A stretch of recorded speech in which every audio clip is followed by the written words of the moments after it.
everybody, and welcome back to the National Leprechaun Museum. I'm Eleanor, and I'm joined here today by Paudie. Hi, interwebs! Hi, Paudie! And thank you so much for joining us. Today, we are talking right to the source. We're going to be talking about the sources for our stories, for Irish mythology, which is mostly, aside from the oral tradition, in old manuscripts and books from early Christian Ireland and even before that, ranging through to the 20th century's Nobel laureates. We're big fans of the oral tradition here in the museum. We're very proud of the fact that the tradition of mythology and storytelling in Ireland is mostly an oral tradition, but we think it's important to recognise that if some of the stories hadn't been written down, when they were written down, we would have lost a great many of them.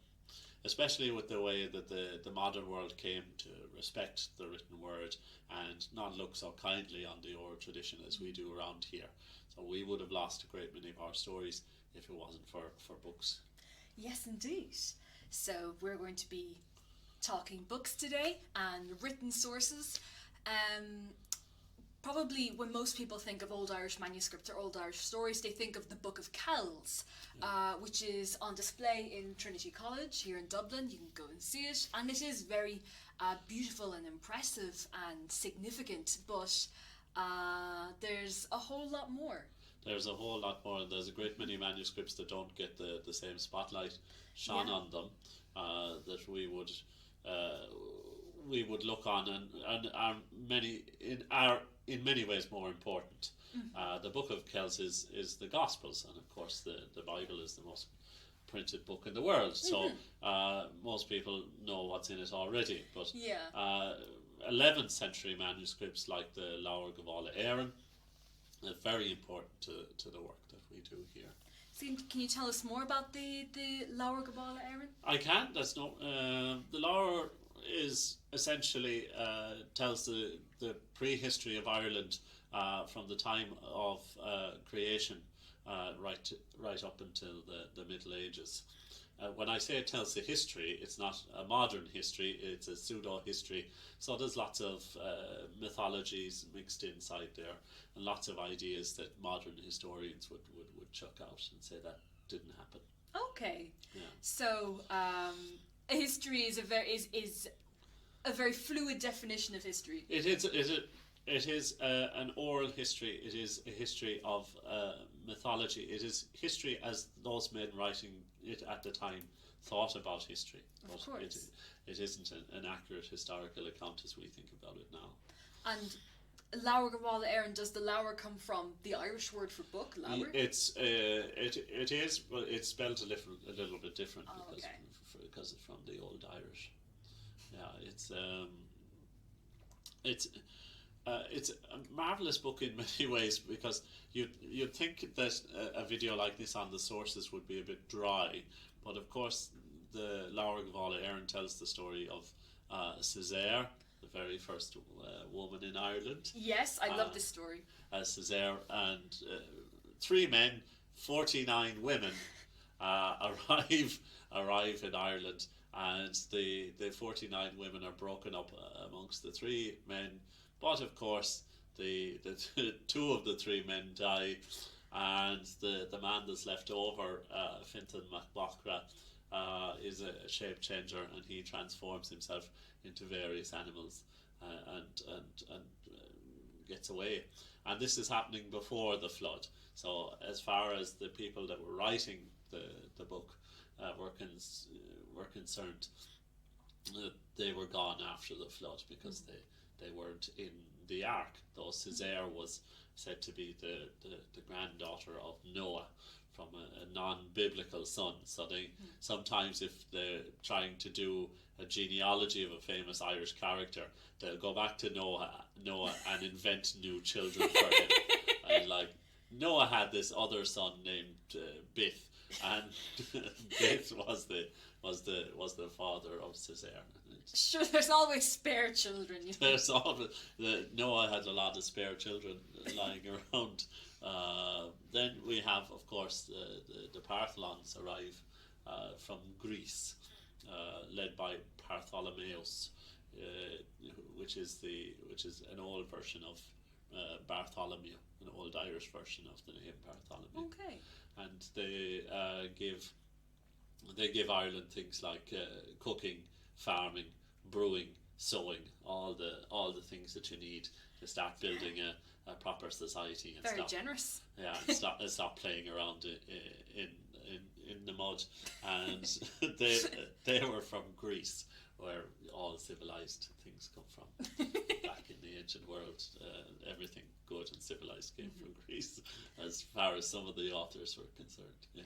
And that's recorded in the Lower. That's why it's called the Book of Invasions in English, because it's one invasion after another. It's the next group of people to arrive. First there's Caesar, then there's the Partholons, then there's the Numidians. The Numidians came from Scythia, which is kind of middle Europe now, around various states like Russia and that kind of thing. And the Numidians were also good at things like farming, but they were also fighters, and they took on the Irish version of the Titans, the Fomorians, the gods and monsters. And there was a big battle where the Fomorians fight with the Numidians outside of a glass tower, but the Fomorians win. And after the battle, there arrives a plague, and it kills what's left of the Numidian army. And then over the years, they evolve into the Fir Bolg, the bagmen. We think it's bagmen anyway. We're not quite sure. It comes from the idea that they had seeds in a bag, and as they were going around Ireland, they spread the seeds of farming. The Medains were wiped out by the Fomorians and then the plague, so they didn't get to record their own story? No, not really. That's the way of it. Yeah, other than that battle and the fact that they became that Nemed and his people became the Fir Bolg later on, is all we really know. And of course the Fomorians then take on the Fir Bolg again a little bit later on. And win again, and the Fomorians are in charge of Ireland pretty much until the arrival of our friends, the Tuatha Dé Danann. The Tuatha Dé Danann are said to have arrived in a great cloud, a great mist, and in flying boats. So I think flying boats made of silver, by the way. Oh. I don't know how you make a boat out of silver, but they managed to. What can the Tuatha Dé Danann do? That's true. Actually. They're defeat the humans who arrive a little bit later on. The Milesians. The Milesians are the ancestors of the Gaels, the Gaelic tribes. And to give you a sense of what the Gaels are like, Gael comes from the old Irish word for a spear. So the whole people were named after a weapon of war. You can imagine what that would be like. And not because they were really thin and had pointy heads. No, not because they were really thin and had pointy heads. So the Lebor Gabála Érenn tells us all of these various invasions. There's lovely stories like the story of Fintan Mac Bachra and Caesar. There's very sad stories like the stories of the Medains. But there's also good epic battles like the battles of Moytura with the Tuatha Dé Danann and the Fomorians. The story of the birth of Lugh, of course, is in there, and the story of the arrival of us humans, the Milesians. It sounds really comprehensive. Comprehensive as we might get. Yeah, in a sense, when they were writing it, they didn't like holes in the story. In a way, like if a modern historian is writing an account and he has no reference or anything to go on, he'll just say that we don't know what happened there. But whereas those writing down that book, I have a strong feeling that if there was a hole in the narrative, they filled it with their own thoughts. Nature abhors a vacuum. So 5 stars for the Lebor Gabála. 5 stars. It's a great read. It's not very accurate. Yeah, log it on Goodreads. Yeah, log it. Yeah, but it's not very accurate, alas. Yeah. User warning. The next text, I suppose, that's very dear to our hearts is the text that we have a beautiful framed photocopy of in the intro room. Another text in the keeping of Trinity College, which is the story of Fergus Mac Lady. This is an 11th century manuscript, but it is thought to be a copy of a much earlier 8th century manuscript, and it's very useful to us. And we know why. I know why, and not before time as well. I'm glad we got to it because it's been far too long since anyone here in the museum talked about leprechauns. Yes. We can't let it go too long. Yeah, they're in the comment sections going, where are the leprechauns? I signed on for leprechauns. The story of Fergus Mac Lady is, of course, the earliest known mention of the leprechauns. Woo! Describes them as the Lú Corpán, the small-bodied. Irish is a very literal language. Yes, indeed. But it's interesting because the earliest, it mentions them living in a kingdom under the sea. So they're water sprites, they're living under the water. And then the story of Fergus Mac Lady evolves into the story you've no doubt heard me tell on our podcasts. Many yes, times indeed. before. And you can also watch Paudie tell a version of this story here on our YouTube channel. We'll put it somewhere here. Yes. So the 11th century is clearly a very important time to be writing a book. Yeah, it's everyone's trying to write the great 21st century novel. Well, those are, as far as we're concerned, those are the great 11th century manuscripts. Moving steadily on through time, though, you have the next great recording is the Tone. Yes, indeed. The Tone is written down for the first time in the 12th century. Yes, because before then, our main source for it was the Paist, a giant worm serpent monster. Yes, he had a small part in the Tone, in the story of Findevar and the Fair Eyebrows, and of course those actors that have really tiny parts go on about the play for much longer than the ones who had. The Paist is in the section on Findevar, the Fair Eyebrows. Now the Tone is set around the time of Christ, so we expect that the oral tradition for the Tone was a very long time in coming, and especially when we consider that Maeve, the central antagonist in the text, was worshipped as a god at one stage in ancient Irish history. Then we expect that the story of the Tone, that epic battle between Connacht and Ulster over the Brown Bull of Cooley, is much older than the first time it was written down in the 12th century. That's possibly why the story is so good, was so good when they got to the writing stage, because there was so much time to refine it. Exactly. You know, if you're performing something over and over again, and then for a group of people, especially nobility, the king, or the chieftain, or the Ree, or whatever you want to call him, and his family, if you're performing that story every night, then you might be. Now, they did try, as all good storytellers, to keep the string of truth Of course. through the whole thing, the narrative truth through the whole thing, and then they passed it on. We've mentioned before the differences between the Irish method and the method in Scotland, but that's not as relevant in those times. So yeah, exactly. If you're performing the Tone on a regular basis, you would be refining it, I think. Yeah.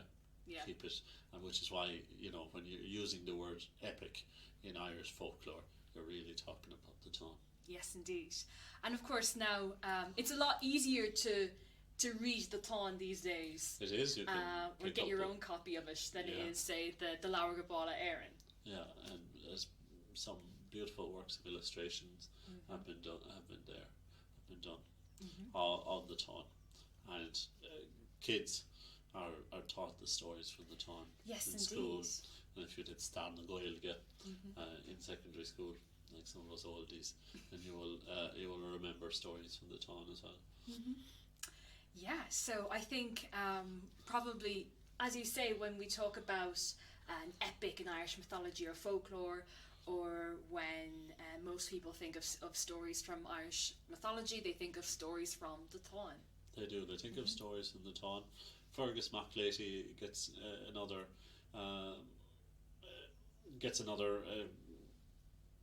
shoe in there for an epic tale. When you're thinking of the word epic, you're thinking of something big like Fergus MacLeaty. You're thinking big like the town. You're thinking big like those manuscripts that are coming to us from the 12th century. Yeah, literally big as well. Yeah. In the case of a lot of them. Yeah, quite long. Yeah. Because they're your chief form of entertainment. You want to come back to them again and again, like a soap opera, to keep people entertained. Yes, indeed. Yeah. I know some of them, in the case of the more, like the Book of Kells, the more gospel ones, Yes. or the more Christian ones, were meant to provoke awe. They were. You know, and that's why the illustrations or the illuminations, Yes. I should say, are more than pretty or are more than just nice pictures. They're meant to. And that's why they went so far for the dyes and the inks. They did analysis of the inks and the dyes used in manuscripts like the Book of Kells, and they noticed that they're coming from a very far away. So you're doing a lot of trade to link the different countries together, and spending probably a lot of the equivalent of money to get those inks to illuminate the manuscript, because they're so important. Wow. Even still, I bet it didn't take as much time as like trying to fix a printer if you're trying to write a book. Yeah. Trying to connect a printer, yeah, that's true. That's very true. Get an agent. You don't have to get an agent if you're a bard or a filla in the court of the Ree. No. And you're telling the story of the town. So I guess you know, don't always think that you're better off than the people who lived a very long time ago. So you might be wondering, Paudie, Eleanor, what happened in between? What happened between the 12th century and the 19th century? Steam trains. Steam trains. Toilets. The agricultural revolution. But seriously, we have the cycle of kings. Is medieval. I was trying to put the word medieval and middle together, completely forgetting that they pretty much mean the same thing. Yeah. Someone already did that. Medieval. And they got medieval. Medieval. Medieval. That's for the people in Galway. Medieval. But no, seriously, the cycle of kings is the story of characters like Cormac MacArt, who's Ireland's greatest High King. It's the stories of Laura Longshock. You might remember Mark talking about the story of the king with horse's ears there on our trees video when we were talking about the willow branches. The cycle of kings will also have things like Dot Darga's hostel in it. So really, to bridge the gap between the two periods of ancient and modern Irish storytelling, you have the cycle of kings. And the king cycle was being recorded during a time when here in Ireland we were having our last kings. Here in Ireland, our own kings. Yeah, and that's possibly why it was so important. You also remember that Ireland we have 4 provinces today, but the average number of provinces is 9. So the kings were constantly at war with one another, and the stories of their lives were probably loomed very large in everybody's mind. So they wanted to know about what the different kings were doing, because in their own life, kings and warriors were constantly making their lives difficult. So people wanted to maybe to understand what was happening. Yeah, and you couldn't check Sky News too, or No, no, you couldn't. You couldn't turn on the BBC or RTE. Yeah. I don't know if it helped or hindered having the king cycle, or these stories of old Irish kings, when we would be considering ruling ourselves later, to go, oh, look what we did last time. Oh, well, I think we're very lucky. We looked towards the revolutionary countries like France when we were putting together our own system. But the cycle of kings, we probably don't encounter it as much, except if you've been on a Darkland tour here, because the cycle of king stories, they are quite dark. A number of them violent in many ways, and they just would, in many cases, wouldn't be appropriate for children. Now, children get told the story of the king with horse's ears, but in a very sanitized version of it, and without the story of the king with horse's ears childhood, which is very dark indeed. Yeah. If you're a fan of dark tales, look for basically how Laura Longshot became king. It's a doozy. Yeah. As they say across the water. But Brian Boru, though, would be a standout from the King's Cycle. Yes. Very famous here in Ireland. Yeah, and stories of Brian Boru's encounter with characters like leprechauns and banshees.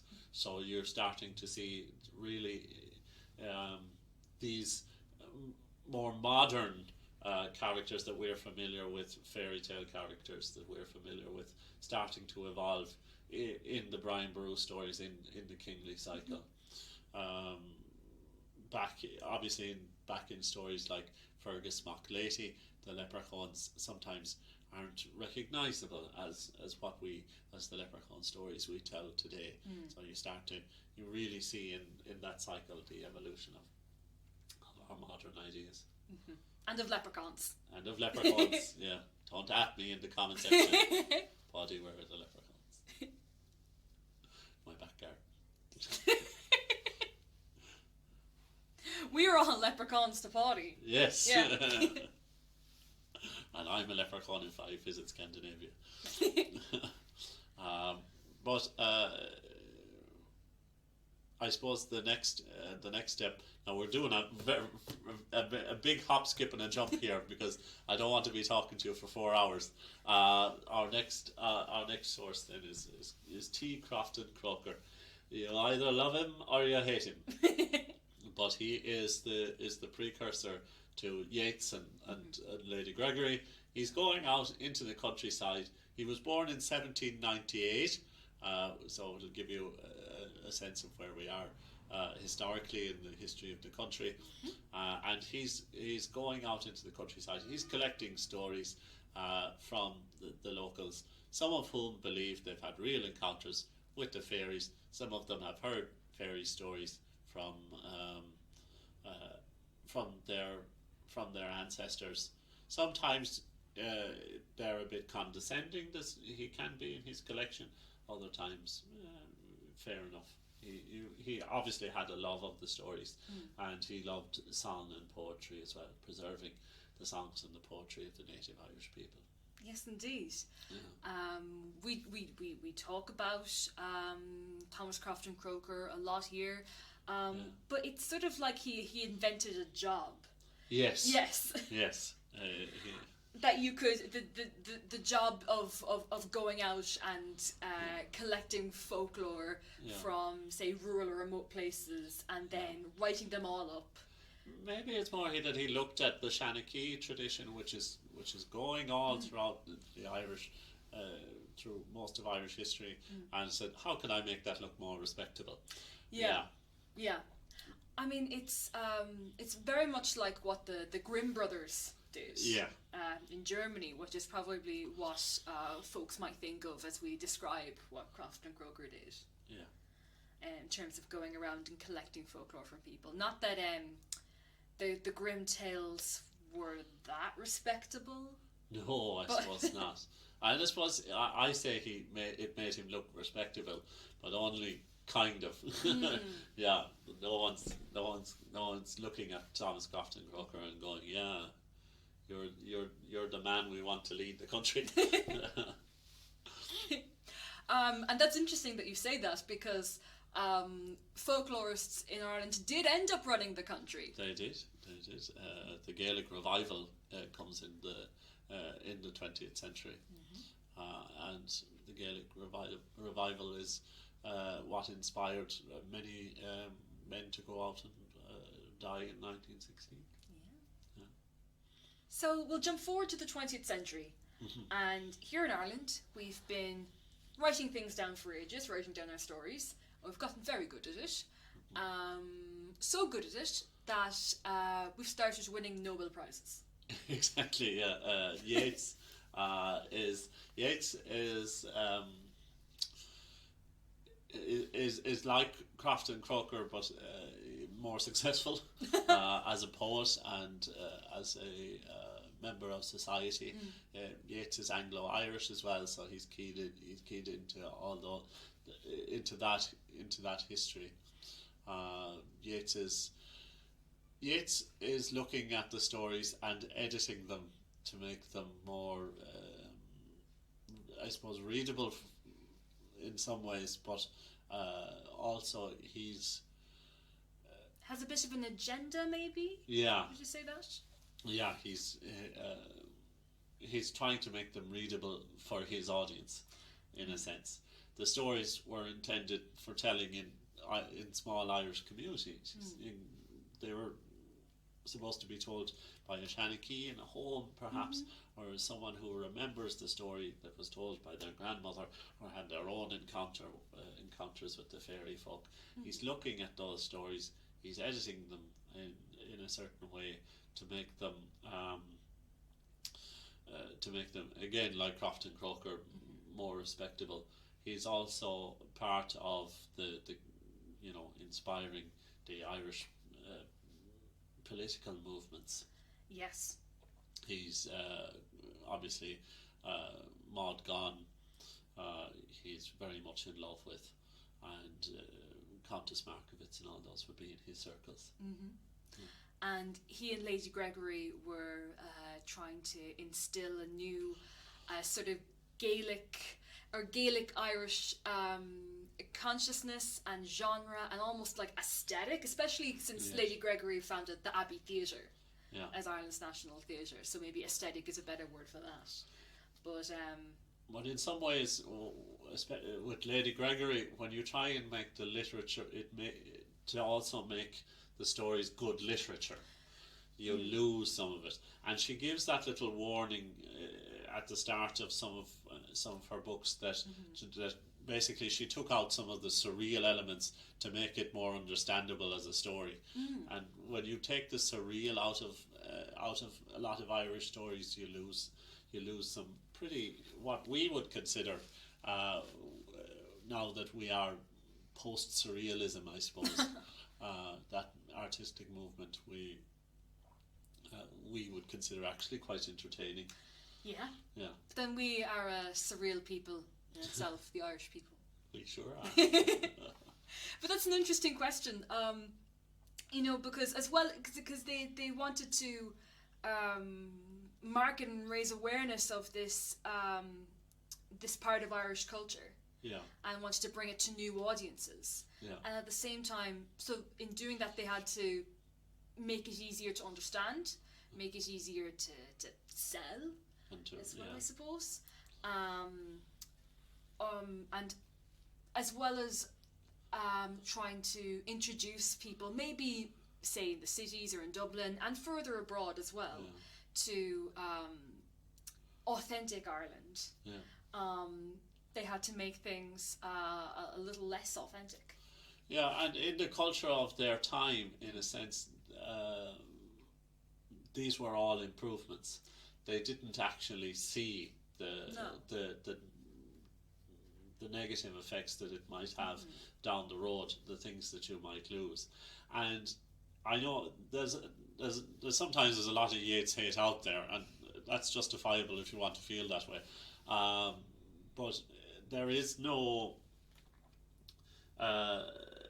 system laid out in that time for accurately recording oral history, oral storytelling. There are no rules and regulations for doing this the correct way. Yes. And as far as Yeats looking at it was, this is an untapped source, and if somebody doesn't tap it, it's just going to be lost. If I don't do something and make it more readable, make it good literature, then what's going to happen to it? I don't know.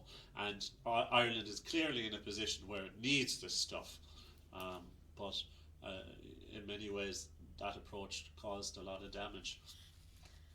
Yes, it's hard to. We have gained a lot, and we've retained a lot from the work of Yeats and the work of Lady Gregory in this area. And it's hard to, when you're like the first or one of the first to do something. That's hard. Yeah. And as you say, there's so many different say organizations and bodies and best practice for recording folklore and oral folklore. And it reaches more people. People forget that not everybody has access to the oral storyteller, and not everybody has access to.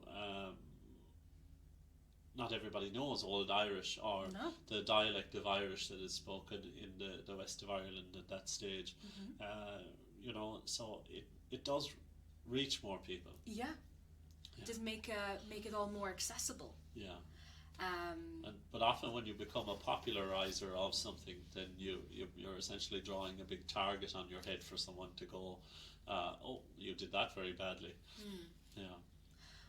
How many versions of like Oisín and Tír na Nóg have we read over the years? Lots. They're all usually meant for different audiences, for children and students and the Old Irish. Yeah. Exactly. But if you're, but luckily enough, in the later half of the 20th century, then you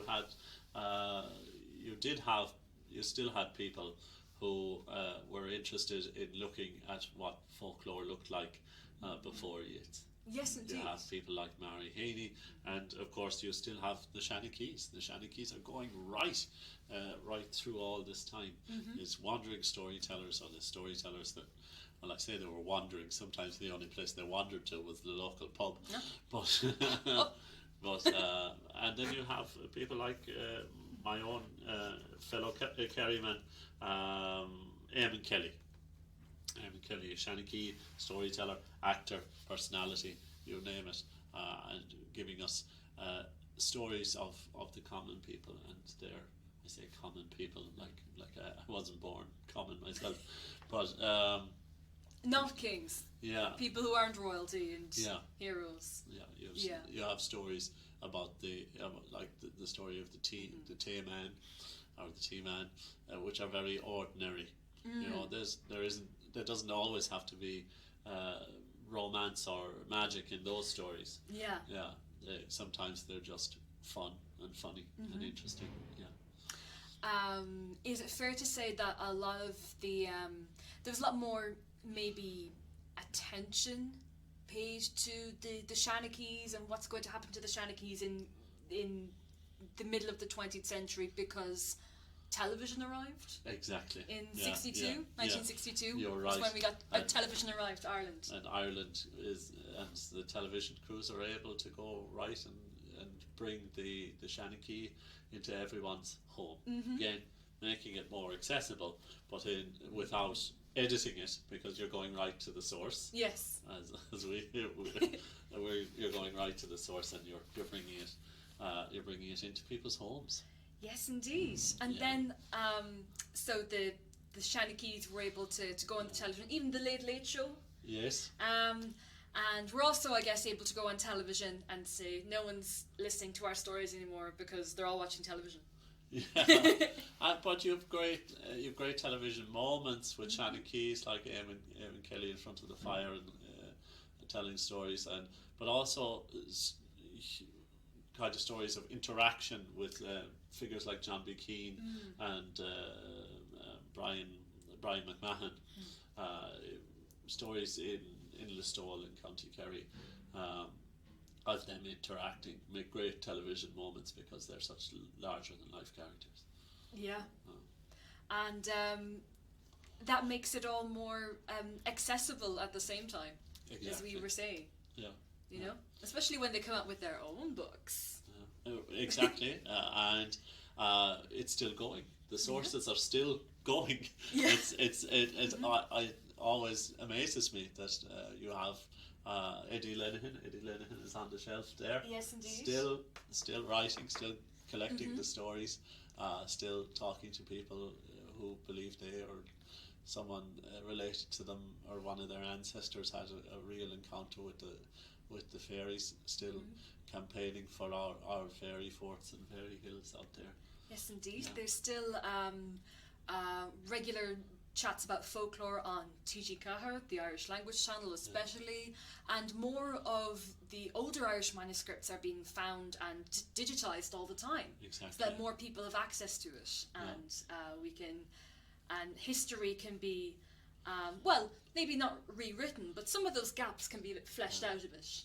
And maybe 20 years from now, Eleanor, we'll meet again and we'll talk about what the internet did to Irish folklore. I can't wait, because that's going to be so exciting. Yes. Yeah. Yeah.